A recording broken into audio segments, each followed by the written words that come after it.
Hey everybody, what's going on? Welcome to Jay Speak. This week we cover questions. First question. So here's a loaded question. It's the Fender Shiflett up against the Gibson Dave Grohl 335.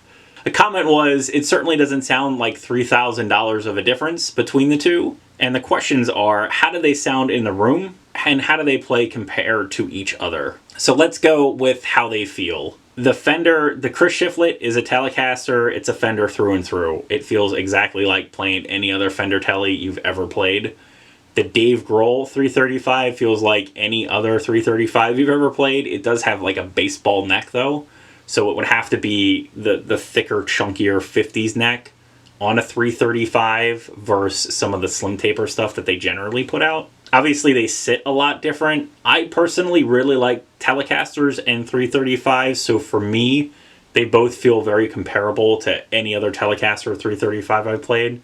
As far as the 335s, though, the neck is a lot bigger, like I said, than my other 335, which has like more of a slim taper neck. As far as the neck on the Telecaster, it's a Mexican-made Fender. To me, it doesn't have that really nice American neck feel.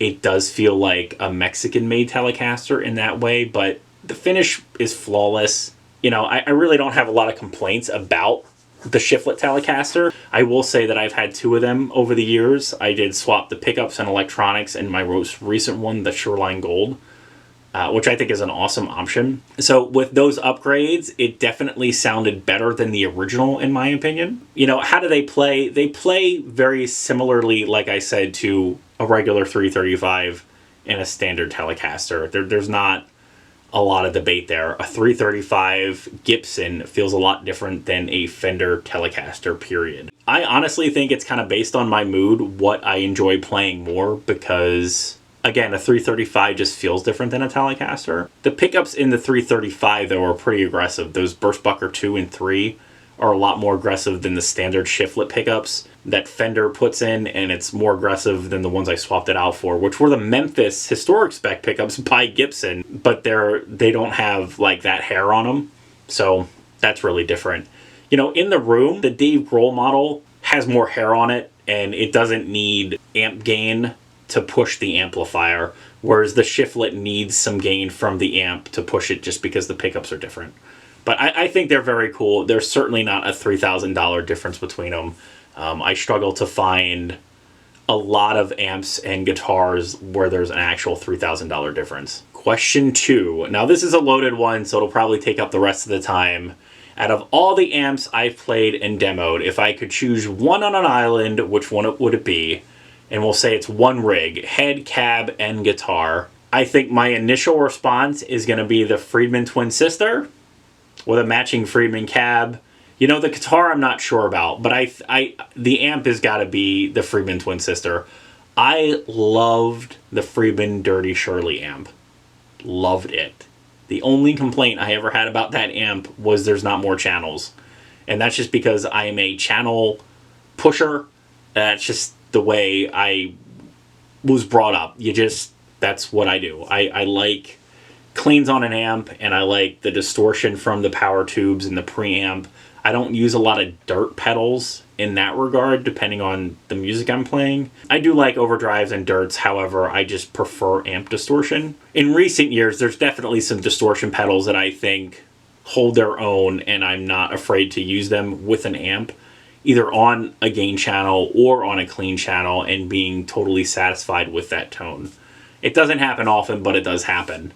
I was so excited when I heard that Dave was making a dual channel Dirty Shirley, and that's where the Twin Sister came in. And I actually ordered that amp in July, and I finally just got it, and the Twin Sister is amazing. It's everything I wanted the original Dirty Shirley to be. It does have a presence in deep control, so you can still get it in that same thick tone by way of a knob. And then it also has some switches on the amp where you can, you know, dial in the gain structure, etc. So that's awesome. I really appreciate that. It's foot switchable between two channels, so it's two identical channels. And I don't know if I just prefer an amp like that or not, but there's so many different clean mid-gain sounds and more pushed. It's certainly not a high gain amplifier. You can throw an OD on it and you can push it, but I just love how it sounds initially. That is probably my pick. And, you know, I like the standard Dirty Shirley cab. It's a 112 open back, and it's got a Celestion Creamback 65 in it.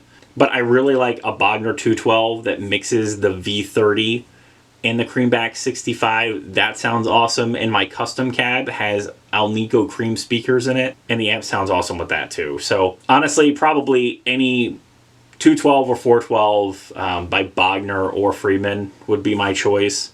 Oranges are good, but it's not my favorite pairing with that amp specifically. As far as guitars go with that amp, I'd probably stick with my, what I call Big Red, which is a Friedman Vintage T HH, which I think is just a fantastic guitar. It feels great, sounds great, and it just works really well with that pairing.